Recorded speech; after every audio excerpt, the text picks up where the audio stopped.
on.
Заставка на любом бар-шоу мира.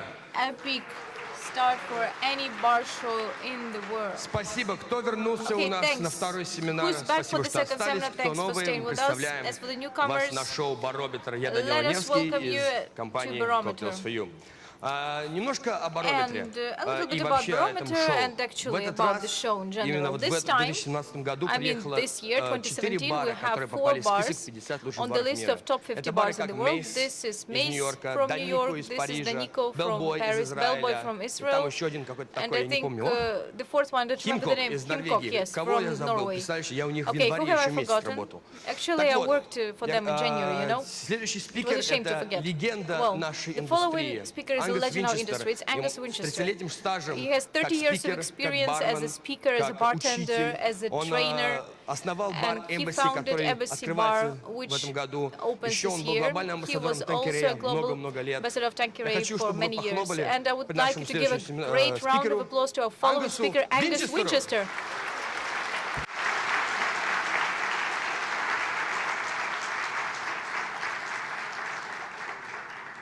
Music, please.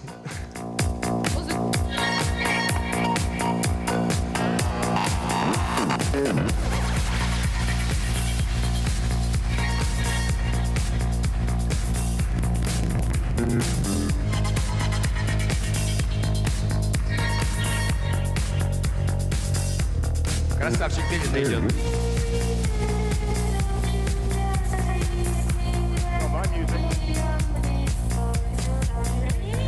Thank you very much.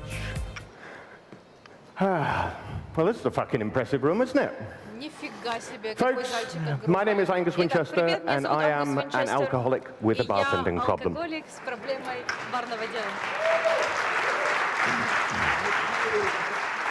Now, it's traditional in sessions like this to start off by saying thank you and welcome and things like that. I'm not going to do that. I'm going to start off by apologizing.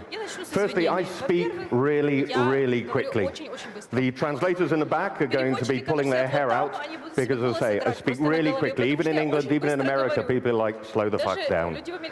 Secondly, I am jet-lagged to hell. I flew in from New York on Thursday, I'm here till tomorrow, then I fly back to New York and then straight over to Hong Kong, which is something like 16,000 miles in 3 days. This is the first time I've run this presentation to such an important room as well, so I may meander off course, I may well run out of time or go over time, though I promise I will finish in 60 minutes. And thirdly, I will swear. So if swearing offends you, I would fuck off right now, because it's going to be bad for you.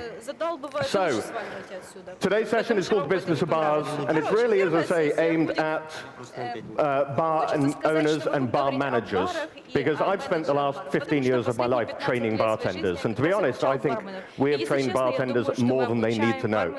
We've spent 15 years training bartenders to be mixologists, now we almost need to go back and train mixologists to be bartenders. But as someone who has been a manager and is now an owner of a small restaurant in London and getting ready to open a great big bar in New York, I realize that this is a group that nobody is necessarily supporting. And it doesn't matter how good your bartender team is, if your management and your owners are stressed and if they lack the skills to be able to do their job properly and set up an effective environment, then that bar will fail. So this is a session aimed at managers and owners, and also for people who want to become it. Now the next slide, unfortunately, is somewhat irrelevant. because they ask you when you come along what music you'd like to be played. And I wanted to have The Omen by The Prodigy for a bunch of reasons. Firstly, it is a fucking awesome tune, and I thought it'd be great with all the lights and stuff like that. I have no idea what happened to that. They decided, obviously, against it. But I was going to talk about the fact that The Prodigy started off in 1990, and I started bartending in 1988. So I've been around longer than them. Secondly, I do actually look like Keith Flint now, with the hair and things like that, and I am considered a rather grumpy, angry man within our industry, but I'm honestly not. And of course, The Omen is all about the son of the devil. And I really think, for many of you, at the end of this session, or maybe right now, you're going to think that I am the son of the devil and the son of Satan, for a bunch of reasons. Because I am not today going to talk about... I'm not going to talk about fancy ice programs. I'm not going to talk about hand-carving ice and how you have to have an ice program in order to run a successful bar. I'm not going to talk about that today. I'm not going to talk about fancy garnishes, tiny clothes pegs, and how to create Instagrammable cocktails. That's not for me. I'm not going to talk about what should be sitting on your back bar and the importance of agave spirits, mezcal, bacanora, sotol, and products like that, and how sherry and vermouth should be served. I'm not going to talk about how to create Instagrammable cocktails and the use of saline solution in cocktails and the use of aguafaba instead of egg whites and all of that stuff. There are better people for it. Nor am I going to talk about incredible innovative techniques like throwing of cocktails and why, really, we all judge how good a bartender is by the length of their bar spoon. I am not talking about any of that at all. I'm going to talk about perhaps something slightly controversial, which is profit. Profit is seen nowadays as a slightly bad word, an evil thing. The idea that if you're making a large amount of money, you must be ripping someone off to that point. But it's not true. Profit and profitable businesses are useful because they can contribute to the well-being of the people who work within them and the community around them. And of course, profit is the oxygen that a business needs to be able to survive. I love this quote by Churchill, that some people see a profitable business as a predatory tiger to be shot or a cow to be milked, but not enough people see it as a healthy horse pulling a sturdy wagon. Recently in America, we've obviously had several hurricanes in Puerto Rico and in Florida and in Texas, and a group of bars got together and raised over $60,000, but can only do that because they have a degree of profit as well as the reputation, etc., that goes along that. So we're going to talk about profitability, and we're going to talk about the business of bars, the things that you should really know. Now, I act as a consultant, and for a long time, I thought a consultant was an expert who should come in and tell you what to do. But of course, I know nothing about your business. I can't tell you what you should do depending on what I've done in New York or what I've done in London, etc., because it's different here. Every bar is unique, every bar is different, it has its own challenges, its own opportunities, and its own resources. A lot of people think a consultant is someone smart in a smart suit who comes in and tells you that everything's good, everything's going to be wonderful, it's great. I don't think that's true. Your mother can tell you that you're doing a good thing. A consultant is someone who comes in and first helps establish where you are. What are the major problems in your business, and what would the things that if you can unblock that would make the place do better?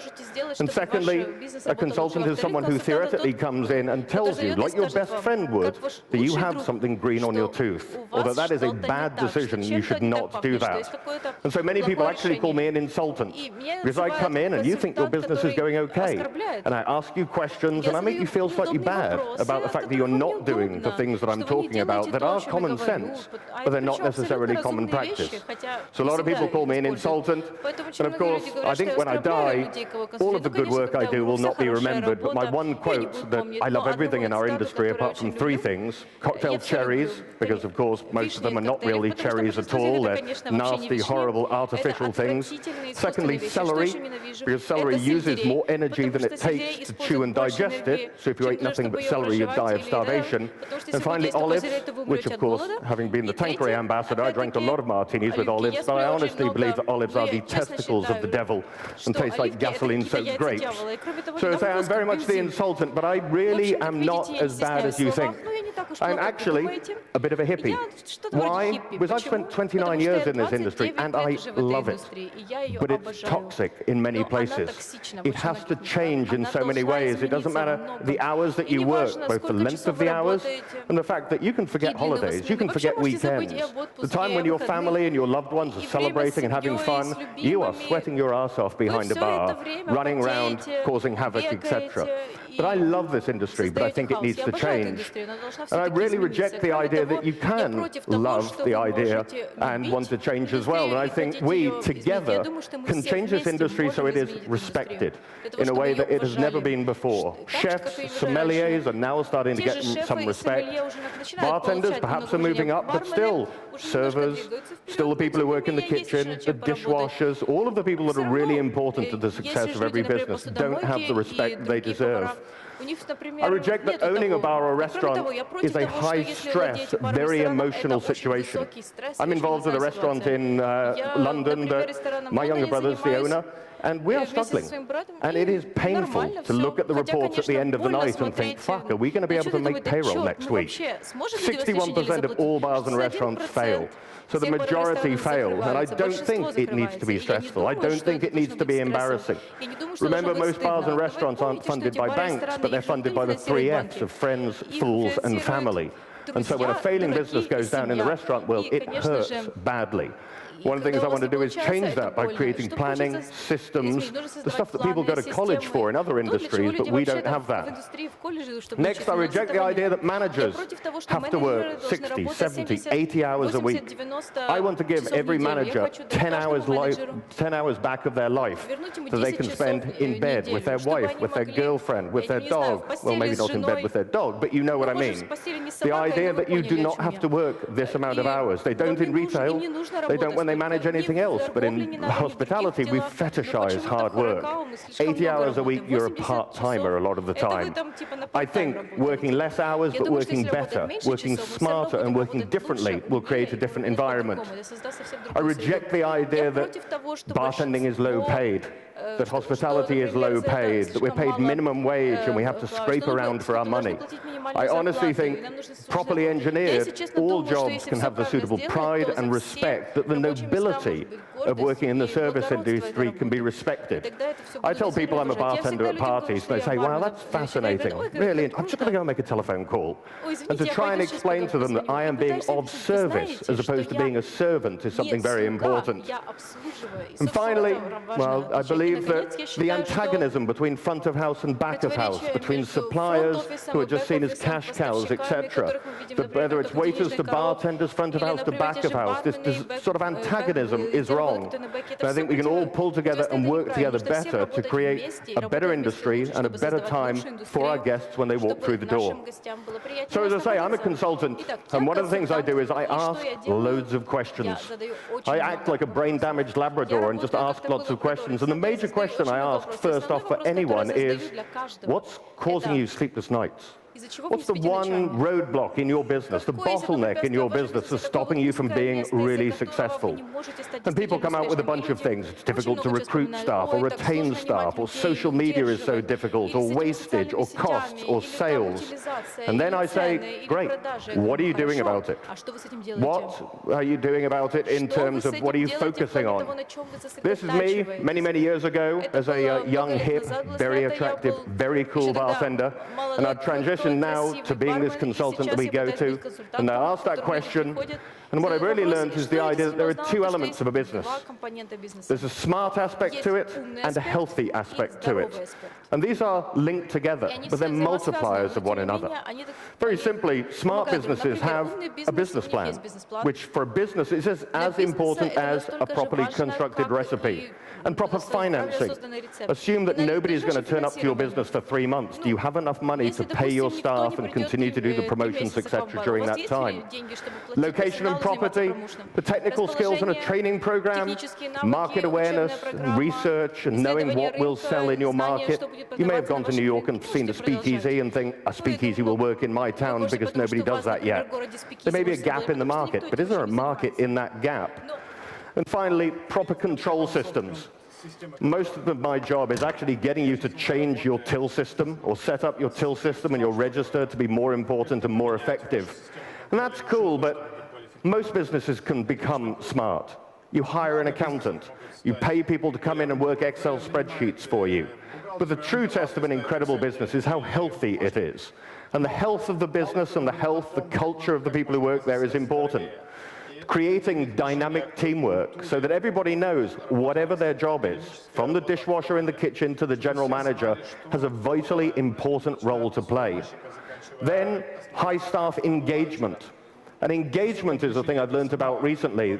Engagement is basically the moral obligation or the moral consensus within a business. What are you trying to do? You're not just trying to make money. You're trying to show off your love for a certain product or a certain region. You're trying to provide incredible hospitality, etc. And if all the staff believe what you're trying to do, understand it, have heard it, and work towards that, that's when you have a high level of engagement. And high level of engagement for staff leads to a high level of engagement for customers. High rates of job applications. I'm sure in all of your cities there is a bar that everyone wants to work at. And it might be because they make a lot of money there, but more likely it's because people want to go there because they realize by working there, by drinking there, it says something about them. That it's fun, that it's interesting, that they're doing good stuff, not just because they have a good Instagram account. Low staff turnover. People don't leave because they really enjoy working there. You provide them with an environment that gives them a sense of fulfillment. Next, low politics. Not back of house, front of house, he said, she said, servers versus bartenders, but everyone pulls together, and there isn't that sense of politics that is so divisive in any company, etc. And finally, this incredible word, culture. The sense of culture, and I always define it as how your staff behave when the managers aren't watching them. They have a high culture that everyone there feels a sense of ownership and tries as hard as they can. It doesn't matter if it's 4:30 and they're serving the first customer, or it's 3:30 and they're serving the last customer. They are still working massively hard for that. Healthy businesses. A lot of businesses start off healthy because the owner is there, the first people who work have direct involvement with them and really believe and understand because they spend time with them. But over time, as people start to leave the business, people forget what it's all about, and that culture slowly starts to change. I talked earlier about that first question. I don't know what the #1 problem in your business is, but I will ask you, how much time each week are you spending on that problem? 2 hours a week, 3 hours a week? The problem with our industry is that we're very bad at balancing the urgent with the important. You're going to get a load of ideas today, and you may go back to your bar desperate to measure engagement or to do a great job ad. And you walk through the door, and suddenly someone says, such and such didn't turn up for work. Or we've run out of money, we need to go to the bank. Or the printer rolls are out. And you forget it. You have to balance up the important things in our industry, working on your business, not just in your business, as much as you have to do the urgent portion of it as well. And I think it's lack of direction, lack of focus that stops businesses being successful. You have a problem with recruiting staff, then spend 2 hours a week working out how to do it better. Talking to businesses that are good at recruiting to staff, talking to people that you would like to hire more of to say, what did we do that made you want to come and work with us, etc. But focus is important. I'm going to give you 5, I think, areas today which you could think about focusing on depending on what your problems within the business are. First one, communication. Well, nowadays, of course, we have so many different ways of communicating. You know, in the old days where you had a telephone that was fixed to a line that sit in a building as opposed to mobile phones, now you have so many ways of sharing, collaborating information, social media. We're absolutely inundated with information. And bars and restaurants in particular have so much data being created constantly. But how can you use this, and what should you be doing with it? Because the art of communication, to be a good communicator, is really the language of leadership. And we talk a lot about leadership as opposed to management. Because people don't want to be managed, they want to be led. Our industry is filled with managers, but there aren't very many leaders. And leadership is a natural talent, but it can be coached and it can be taught, and there are successful habits that successful leaders have, and communication is one of those things. I wanted to call this slide "What the fuck?" because it's like, what the fuck do you mean, communication, etc. But theoretically, for every point, there is this sense of what, why, how, where. And these are the questions I would ask. What do you want to communicate? Well, to a certain extent, what is the purpose of your business? Why does it exist? And if you say to make money, do you honestly think that's going to be inspiring to bring people to come and work for you, or people who want to go to a place in order to make the owner money? Writing your mission statement, your purpose in life, your purpose for the business is something that then becomes an attraction to some people, and it becomes a way that you then spread your message throughout. Why should you communicate with people? You all have staff, you all trying to make money, but how many of you have explained very clearly and very simply to your staff how bars and restaurants make and lose money? An owner who won't tell you how much money they make at the end of the year is either embarrassed because they're making so much, which is unlikely, embarrassed because they're making so little, which is more likely, or third, they have no idea really how much money they're making because they never went to business school. They don't understand what pure profit is, net profit, gross profit, etc. So the idea of really communicating about profitability is one of the keys to actually creating a more profitable business, etc. But also communicating things like the core values, which I'll talk about later, the characteristics that we all share as staff in this place, the things that are important. Of course, now with social media, what are you sharing on social media? What are you communicating? Are you giving feedback? Are you responding to every review you get, good or bad? Or do you ignore this because you think everyone is drunk in a taxi on the way home with two thumbs, giving you unfair reviews, etc.? Who do you communicate? The right message to the right people at a right degree of regularity. But some of the interesting points of communication: caring enough to your staff to be able to give them honest feedback. Somebody said yesterday, how do you inspire people? But more importantly, when you see somebody doing something wrong, how do you get rid of them? How do you fire them? There are very few things in my business that will get you fired. We all make mistakes constantly. The most successful people fail the most because they try, and if it doesn't work, they try something else. But I spend a lot of time coaching my staff, explaining how they could have done it better, asking them if they think they did a good job from that point of view. I evaluate my staff regularly because I've got 10 bartenders and 10 servers. I have a best and I have a worst.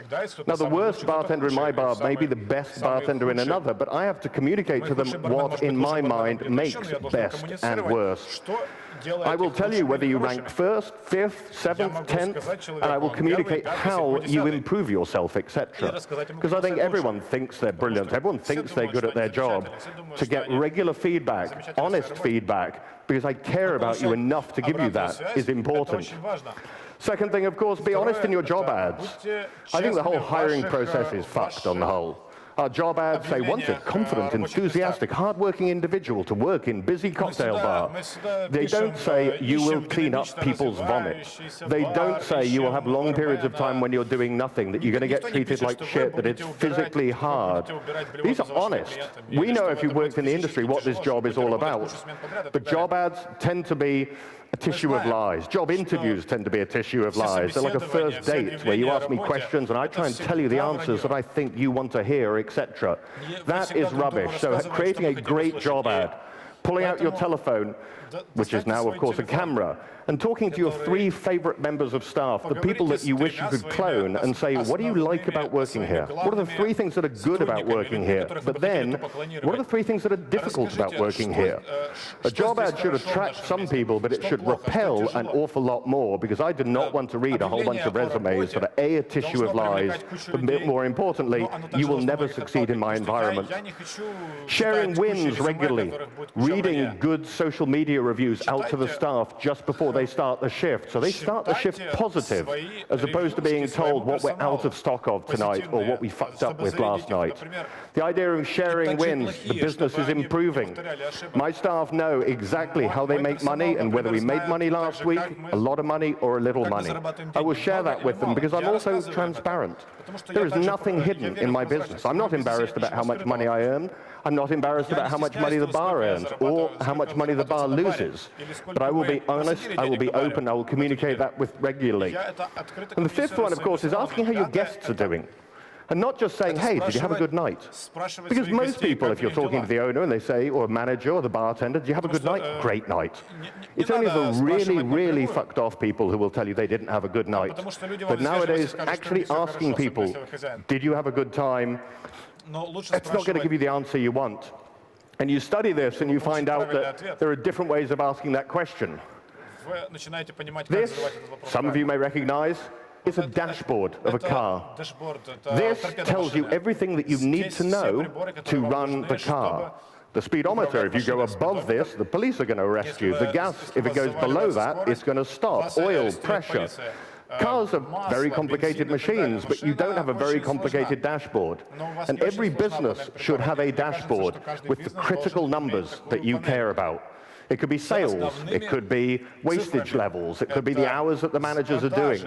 But every business should have a really simple to understand dashboard of the key things in the business that drive it towards profitability or drive it out of business.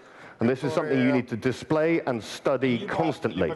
You might have to alter it as the numbers change slightly, or you might focus on a different thing. But create a simple dashboard. But when we're talking about customers, I love this. There's a gentleman called Fred Reichfeld, and Fred Reichfeld focused on customer feedback. Those surveys that you get nowadays digitally or in the real world about how well did we do. And they realized that the ultimate question, and that's the name of his book, is very simple. You don't say, did you have a good time? You don't say, explain your experience to me.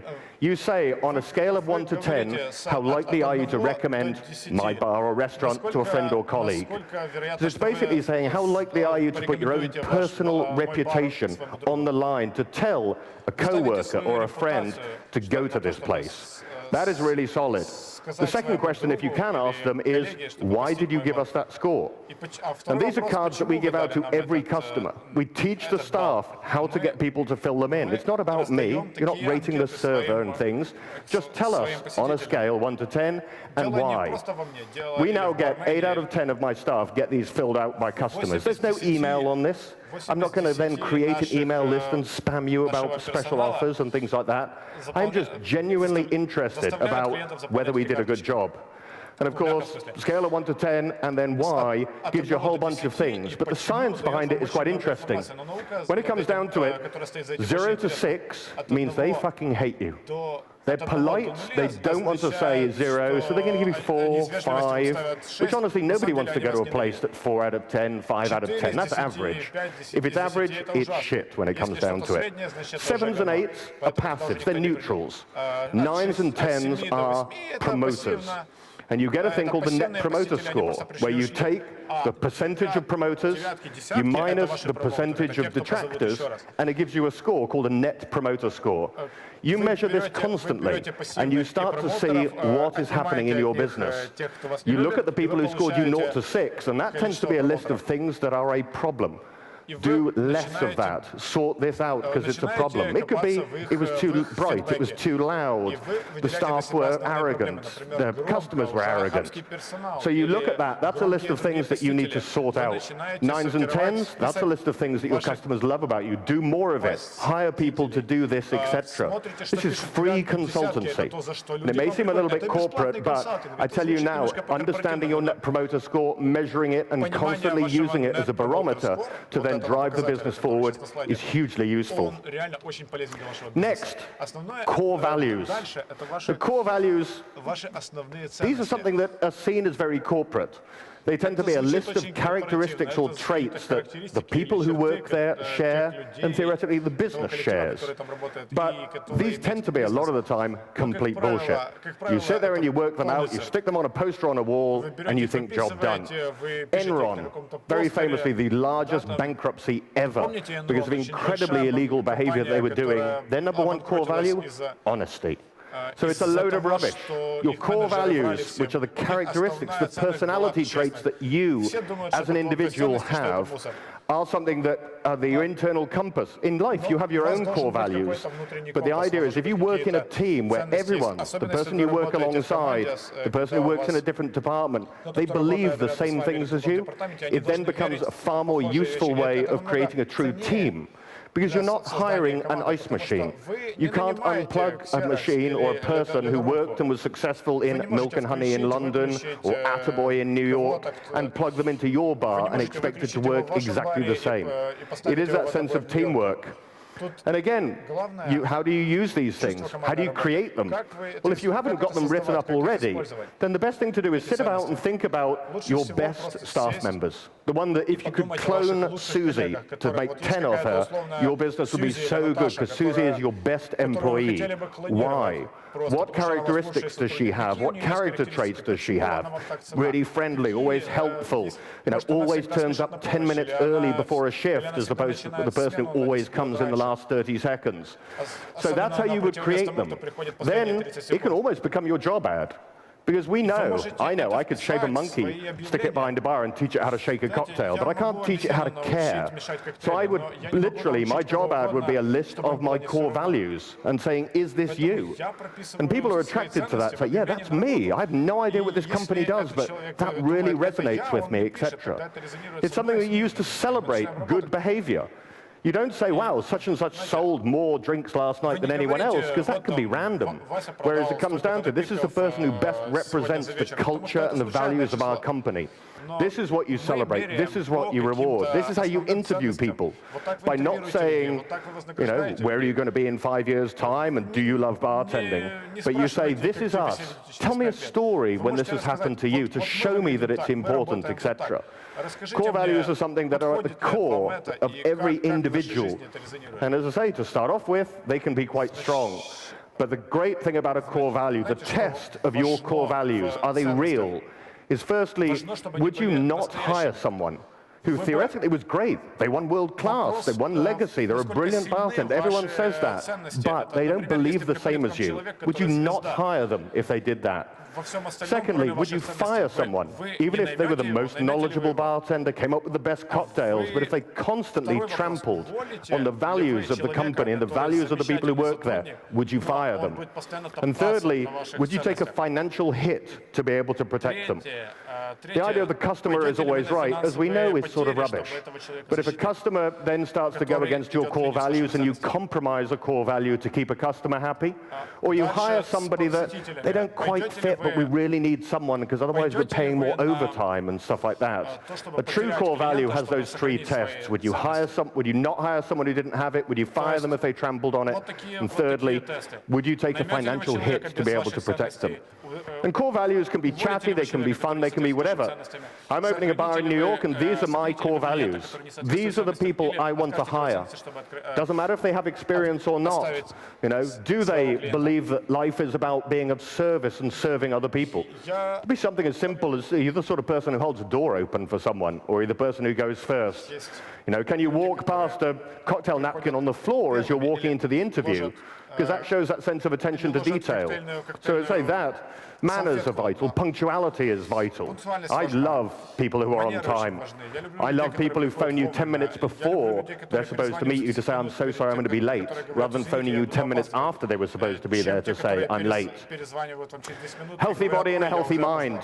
This is such a physically difficult industry that if you don't have something that keeps you healthy, then that's going to be a problem. And people who are healthy tend to have dedication, they understand practice. Sportsmen tend to understand teamwork and things like that. And these are all characteristics I like. Always be curious. I love learning shit. I learned the other day that there's a Guinness Book of World Records record for a dog bursting 100 balloons. I mean, how the fuck does that come about, etc.? But as a bartender, I know you have to talk to people, and I also understand that you never learn less. And I like people who constantly learn things. One of the questions in my interview is, what was the last thing you learned? And people are like, and that's when I know that there's a problem. You can't improve what you can't measure. In our business, if it moves, you can measure it. And you can see if your actions are making the needle go up, which could be good, it could be bad, in which case do more or less of it. But measure everything that you possibly can. Do the absolute best at what I do. I want people who want to strive to be better, who like a sense of competition, who want to be measured, who want to be rated, who want to be given feedback. I don't want people who say, I tried really hard. I want to show them trying really hard got you to this, but this is what you need to do further on. To do the right thing and to do the thing right, and have a sense of absolutely focusing on things. And finally, of course, don't be a dick. I don't want to employ dicks. people say, what do you mean? I'm like, if you don't understand what being a dick is, then let's not do this interview anymore. But as I say, the core values are something that allows you to hire people, to celebrate people. It allows you to coach people as you move through. I know parents who have family core values on the wall in their kitchens, and this is how they educate and discipline their children, or coach them to become better individuals, etc. Core values are core to the success of a business. And as I say, if you don't have them written down, fine. Sit down with a group of your staff and say, what do we believe? What's important to us? What's truly important? What makes us different to the bar next door? And what makes us different as individuals, but together, pulling together as a strong team?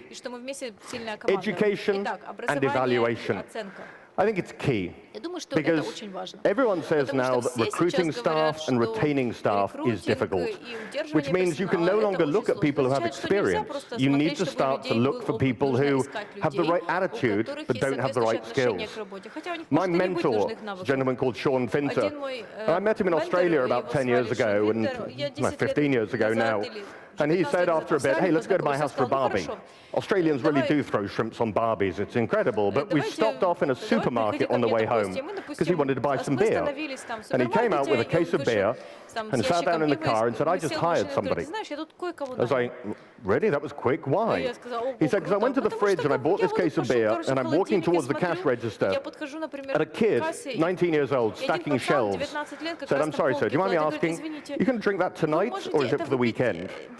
And Sean was a bit offended, like, how much of an alcoholic do you think I am? He said, well, I'm going to have some tonight and some at the weekend. He said, well, I just stocked up that fridge and I know the cases at the front, I just put them in so they're warm. Let me go and get you a cold case of beer. And Sean said, that's the attitude, that's the sort of attention that the kid didn't have to do it. It wasn't part of his job, but he demonstrated it. And Sean said, wow, that's great. Have you ever thought about working in hospitality? The guy was like, no, I couldn't do that. He said, no, we can teach you how to do that. So here's my card. Give me a ring. I'd love to talk to you about a career. You need to constantly look at people in other industries, the person who works in your petrol station or 7-Eleven or the airport check-in, to see whether they have the attitude of service. Because you can teach them how to do the best if you have a good education program. And if you have a good way of evaluating people to demonstrate how they need to get better. So as I say, education is about intelligence and character. I'll explain how part of my job as a leader is to teach character and to develop character and not just work on skills. We talk about mixologists, cocktailians, drinksmiths, bar chefs, sultans of shake, all of these bartender terms that we've used to get ourselves paid more and laid more. But when it comes down to it, the cocktologist is becoming more prevalent. And a cocktologist, I always said, I hope they're some sort of bartender, otherwise the meeting I have planned with the person who has it on their business card is going to go strangely wrong. But somebody said, no, a cocktologist, that's somebody who makes great drinks, but is a bit of a dick about it. And there are people now that think their job is entirely about the cocktail, and it's not. Their job is entirely about the guest. Yes, they serve cocktails and spirits and alcohol, but they also have chairs and tables. They're not in the furniture business. They have lights and music. They're not in the lighting or the electrics business. You're in the experience business. And so you not only have to train skills and knowledge, but also life skills and some of the things that are really beneficial for human interaction, more than necessarily just talking about cocktails. So where this thing goes on constantly, but have a really good education program and look at the following in order to say, okay, does my education program have all these elements to it? Firstly, what's your budget?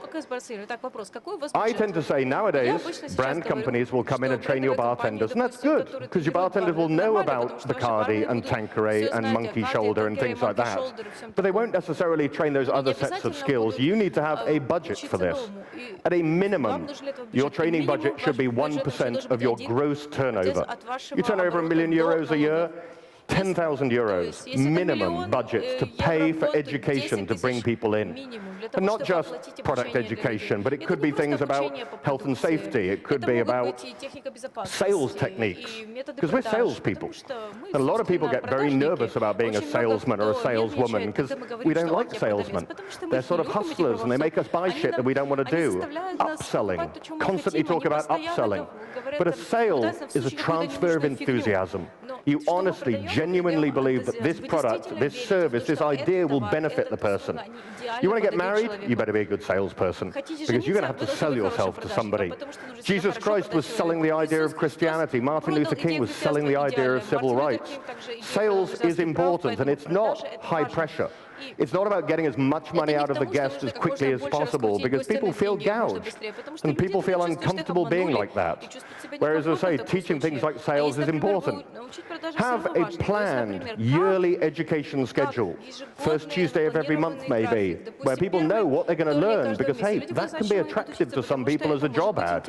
You put up your training schedule, a lot of people are going to say, fuck, I want to work there, look at what they're going to teach me. A lot of other people will say, I've been a bartender 10 years, I don't need to be taught, I know it all. I know which one I want to be hiring out of those two. But all staff on skills and knowledge. The idea that when you go through the training program, you get signed off. You pass this module, you pass that module, you're allowed to work a Monday day shift because it's quiet. Now you're allowed to work a Tuesday shift because it's a bit busier.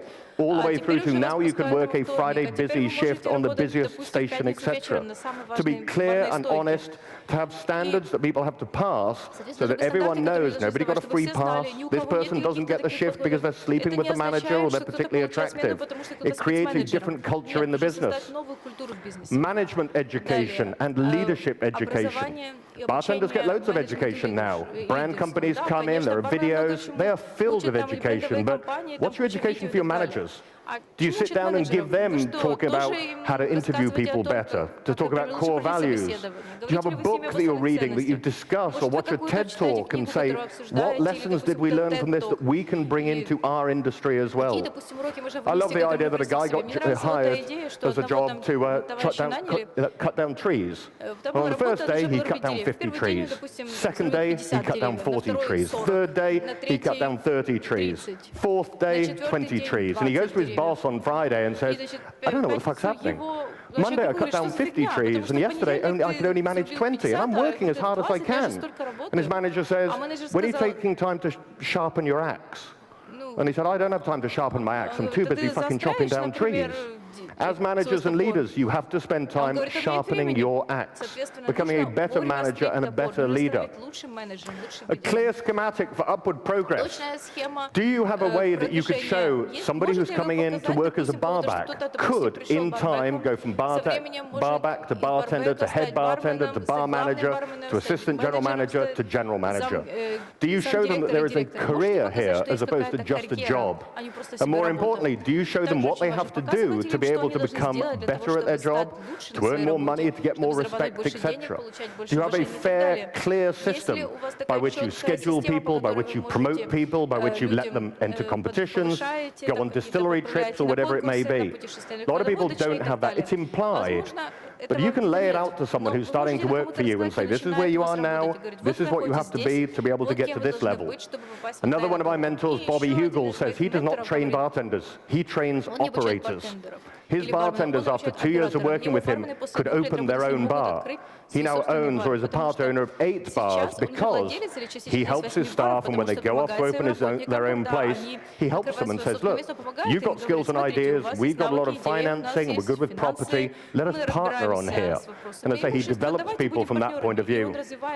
Are you giving them financial education and, as I said, sales education? Are you teaching people to sell honestly, authentically?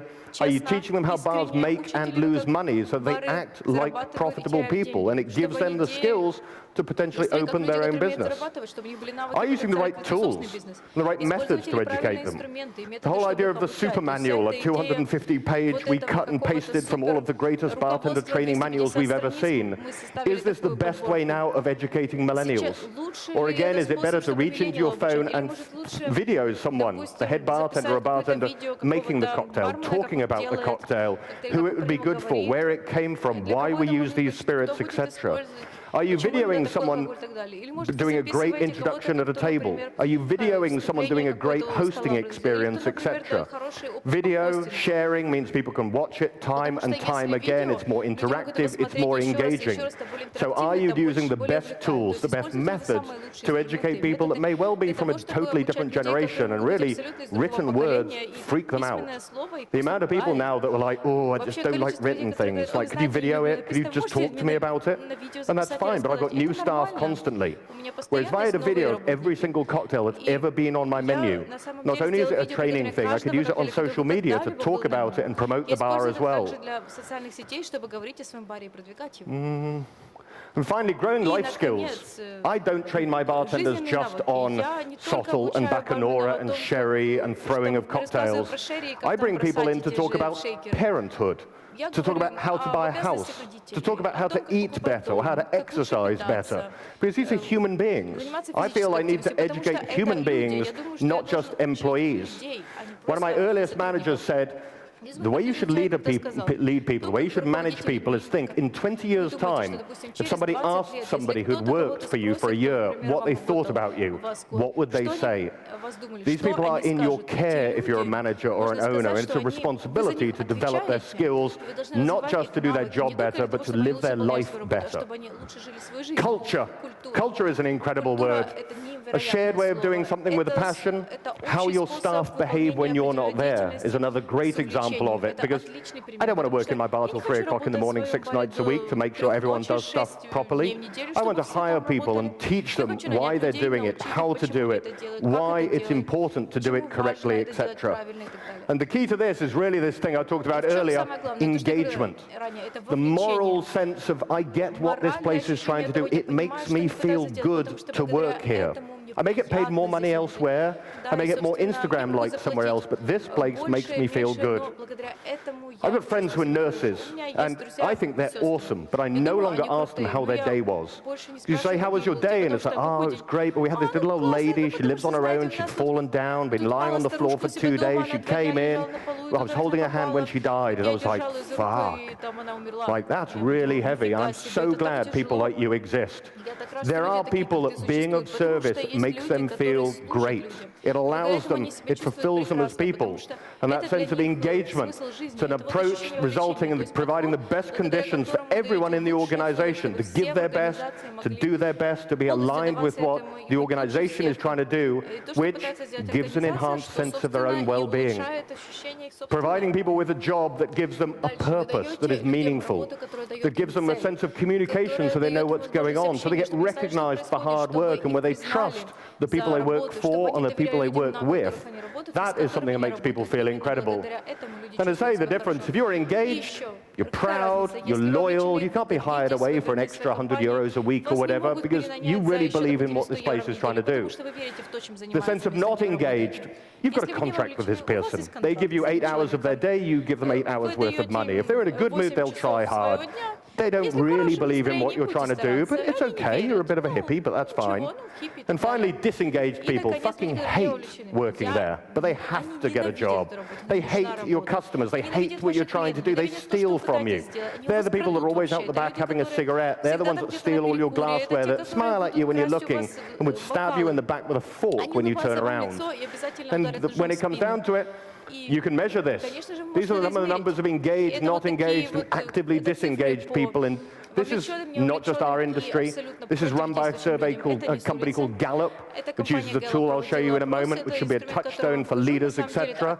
But in the UK, 20% of people love their job. They're fulfilled by it. They get it, etc. 60% of people, meh, it's okay, and 20% of people hate it. Whereas in Germany, 25% of people hate their job, and only 10% of people are truly fulfilled.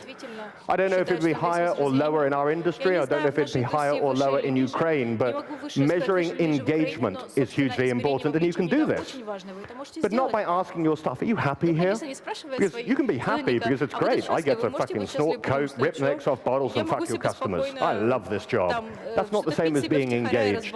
Being engaged is really understanding and believing about the aims of the business. And it can be measured by using this. It's called a Q12 survey. 12 questions, run anonymously, yes or no. I think this is something that theoretically is a blueprint for good leadership, because you want your staff to say yes to all of this. By the way, I love the cameras and stuff like that. I will send you this presentation at the end of it quite easily. I'll put my email up at the end, but to my mind, I use this as a checklist for managers to say, for example, question 4, in the last 7 days, I've received praise or recognition for doing good work. We're really good at pointing out when people screw up. We're really bad at pointing out, that was really good, well done, that was a great cocktail. I don't know what you did with table 7, but they're laughing their head off. Do more of that. So this is something that you should look as a manager and say, would my staff say yes to all of this? You run it anonymously, and I tell you, the first time it comes out, you're like, fuck. What happened here? I thought everyone loved working here, but there's a whole bunch of no's here. But now at least you know, and you can start working on my supervisor or someone at work seems to care about me as a person. At work, my opinions seem to count. You score low for that. You figure out a system for getting people's opinions, a suggestion box, a monthly meeting when you sit down and talk about these things. But it's hugely important, and you run it the first time, it's pretty bad.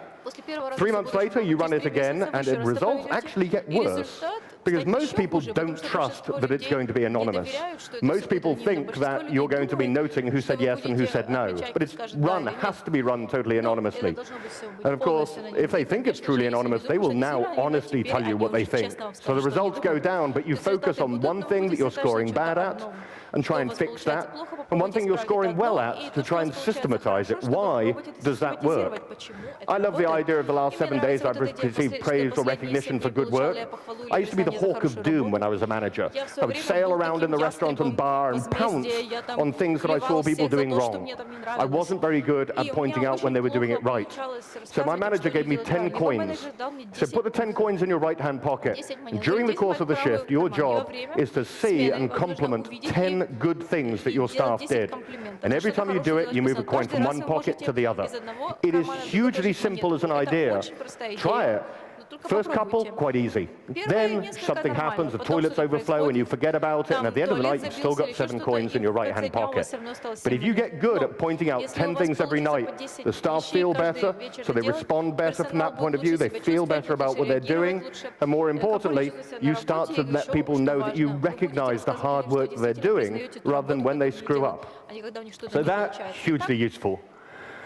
Finally, of course, great people. People are the engine of any company. Great vision without great people is irrelevant. Having a wicked concept, having an incredible back bar, all of this stuff is fine. Having the longest bar spoons in the industry is great. But it's the people that make the business, because you are in the experience business, and the people are the experience. Big companies have human resources departments, which can be a good thing or can be a bad thing. But what we did is we looked at 8 areas of creating, getting, retaining the best people, which I tell you is a problem in every city. Everywhere I go, what's the #1 problem? Retaining and recruiting great staff. I say, yeah, I hear that everywhere. They say, no, it's really hard here in Ukraine. In London, they're professional. They really care about what they're doing. The grass is always greener on the other side. When it comes down to it, staff, as more and more bars and restaurants open, you're going to have to expand the pool of people you're pulling from, etc., get better at educating them and making sure that you're not just hiring good people, you're hiring great people, people who are great for your business. So there are 8 different stages, I think, to that sense of better human resources. Firstly, attract the right people. Do a good job ad. And when I say a good job ad, I mean an ad that is honest. An ad that shows your personality, an ad that shows the culture of the business, the values of the business, the people in your business. The best job ad is a series of videos of people who work there, explaining how they started, why they like it, what's difficult about it, because every job is difficult. For some people, they may have been attracted by the 2 hours of education you give them every week. Other people may be put off by that. And I would rather weed them out at the job stage, before I have to interview them, than necessarily go through the time and effort.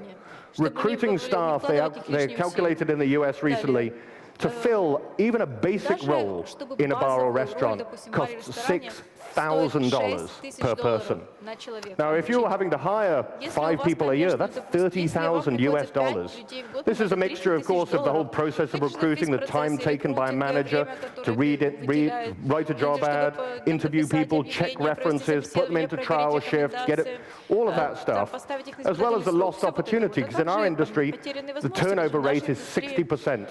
Most businesses, on average, lose 6 out of 10 staff every year, which means theoretically 6 out of 10 of your customers are being served by someone who's about to be fired or about to quit. So that lost business is important. So write a job ad, video a job ad, share a job ad, that for some people, my God, I want to work there. And for other people watching the same ad, it's like, that's fucking bollocks. I am so not doing that. Some weird cult. I just want to rip the necks off bottles and make money, etc. So attract the right people. Repel the wrong people. And your job ad becomes hugely important. Nextly, be really good when you've got 25 great applicants. You need to find the perfect applicant for your job or your role. We're not hiring ice machines. As I say, everyone is a human being. So in your job interview, don't ask them about how many cocktails they know or ask them to make you a drink. Find out things about them as a person. All of the questions in my job interviews do not lead to an answer. I'm not going to say, we believe in punctuality. Is punctuality important to you? Because you're like, yes, I love punctuality. It's my most important thing. It's like a bad job interview or a bad first date where you're going to tell that person what they think they want to hear. I will say, we believe punctuality is really important. Oh, yeah, so do I. Great. Tell me a story when you were late and it really fucked things up. Or tell me why. Tell me the reason why punctuality is important to you. And that, if people are lying, that's when it becomes really difficult, and you can tell very quickly. I love asking people things like, have you ever stolen anything? And people are like, nope. I'm like, really? You've never stolen anything? Not a candy bar from a store when you were 7 years old? Not a toy from another kid? Like, can you be honest with me? I love asking people, what gets your motor running? Like, what do you like doing? Bartending's great, but I want to hear that you love dirt bike racing or scuba diving or surfing, because I want to see what passion looks like in your eyes. Because then when I'm interviewing you, I can see that spark when I'm talking about the job, or whether you're smiling and nodding, but really you don't believe what we're saying, etc. So great filtering, great reference checking and things like that is so important to stop the wrong people getting into your business. Next, of course, communicating with them.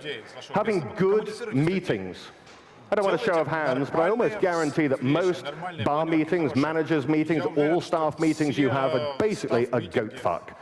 Because we don't run them properly. We don't send out an agenda beforehand saying, these are the 6 things we're going to talk about. We're going to talk about results. We're going to talk about the next menu coming along. We're going to talk about these 3 problems that exist within the business. People don't have a chance to prepare for the meeting because you didn't send out an agenda. They laugh. Some people say some things. Some people say nothing and think, why the fuck am I here? Afterwards, people struggle to remember what you said and who decided we're going to go when, etc. But the idea of good meetings, regular meetings, sharing information, wins and losses. The idea of this is a problem. We need a solution for this. And if you can come up with a solution, then it will improve everybody from that point of view. Then, sense of motivation. Motivating is difficult, but it is about caring about people as people. One of the things we do with staff, the first thing we do is we ask you to fill out a vision board.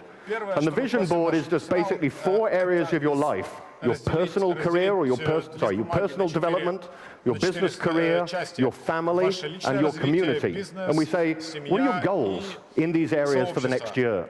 What do you want to do as a person over the next year? And I don't care whether it's quitting smoking, learning how to surf, being a better father to my children, etc. I don't care what it is. But, well, I do care what it is, but I want to see it. And I want to see what success would look like. They present that back to the rest of the team so you get to understand who you're working with, what their dreams are, what their aspirations are. Maybe they can help in some way. Or maybe they've just learned a little bit more about the human being that they work alongside. That vision board, post it up on the wall, and when somebody achieves their goal, you give them a round of applause. You hold it up and say congratulations. And as I say, the community that you live in, the physical environment, your family. It may seem a bit like, why do you care about what I want to do with my family? Because I care about you. And if you show care to someone, they tend to work a lot harder for you. Education. We talked about it already. Have a good education, a good evaluation as well. But teach them what they need to know as human beings, as well as bartenders, waiters, servers, dishwashers, or whatever they may be. Proper evaluation. Testing people regularly, letting them know where they are. A lot of people talk about hospitality as a family, and it may feel like a family because a lot of the time it attracts misfit toys. I know it did with me, but we're not a family. I've got two brothers, they're family, they're scumbags, but they're still family. I can't fire them, I can't get rid of them, they won't quit. Whereas in a business, there will be a time when you are no longer right to work in this role or work in this bar because your priorities have changed, your skills have changed, etc. And so creating a system where people know where they stand is hugely important. Collaboration. Nowadays, millennials in particular, they think their voice is equally as important as everyone else. And that's fine, because they may be, some people say narcissistic, short attention span, delicate and snowflakes and needing a constant stroking, but they are also the most empowered, the most entrepreneurial, the most technically advanced, and the generation that is better at unlearning information and learning new information. So allowing them to collaborate, to come up with solutions for common problems, to allow their voice to be heard, even if not necessarily followed through on, is important. And finally, my best one, celebration. We are an industry set up to help people celebrate. Celebrate weddings, anniversaries, nights out, and things like that. We may be in the restaurant 5 nights a week, but for some people, they only go out 2 or 3 times a month or a year. And that is their one big time. We help them celebrate that time. Yet other than having perhaps a staff Christmas party in February type thing when things close down, or having an employee of the month that seems to be created and awarded by some random system, we do celebration, A, on a short-term, small-term level, those 10 coins, helping celebrate someone do something good. The beginning of a shift, reading out an email that talks about a server or the quality of the food, helps celebrate a success there. But more importantly, running peer-to-peer awards. The peer-to-peer award is basically, you ask, we tend to do it 4 times a year. First one is for back of house. Second is for the front of house, third one is for the leaders or managers, and the fourth one is the best overall. And all we say is, who is the person in the business, the kitchen, the front of house, back of house, wherever it is, who best represents our business? You give that winning person 10 points, second place 5 points, but you have to give me the reason why you gave these people the score.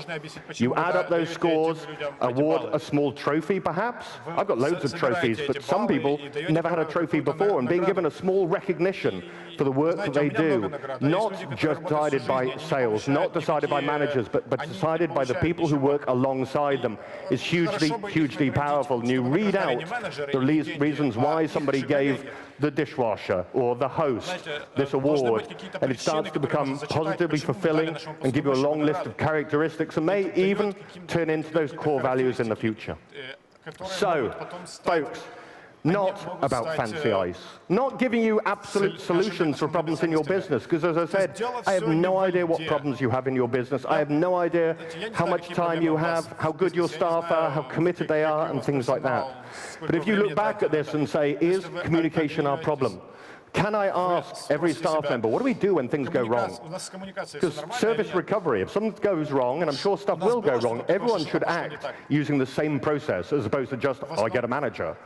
So talk about communication, talk about core values, how you use them, what they are, why they resonate, who is an example of it. To be able to say this is a core value and this is what it looks like in the business and this is the success it has. To talk about education and evaluation, to talk about culture and engagement, and finally to make sure you recruit and retain the best people in the business and constantly develop them so they can move on to live successful lives. I think this is the key to success in the business of bars, as opposed to just the business of making fantastic cocktails. So folks, that is my name, that is my email address. You want a copy of this presentation, you want documentation on any of the surveys, questions, tools, etc. that I've been doing, I'm more than happy to share them with you.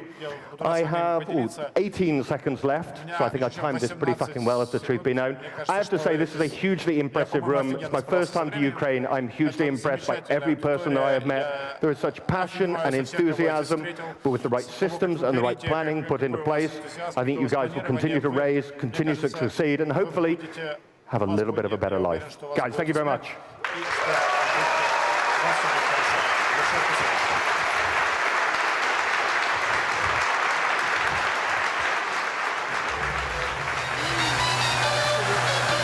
Anybody? Ну, это человек-легенда. Well, Ребята, we just спасибо, что heard пришли. from the Пожалуйста, legend. поднимите руки Thank you all for coming. Raise a hand to Angus.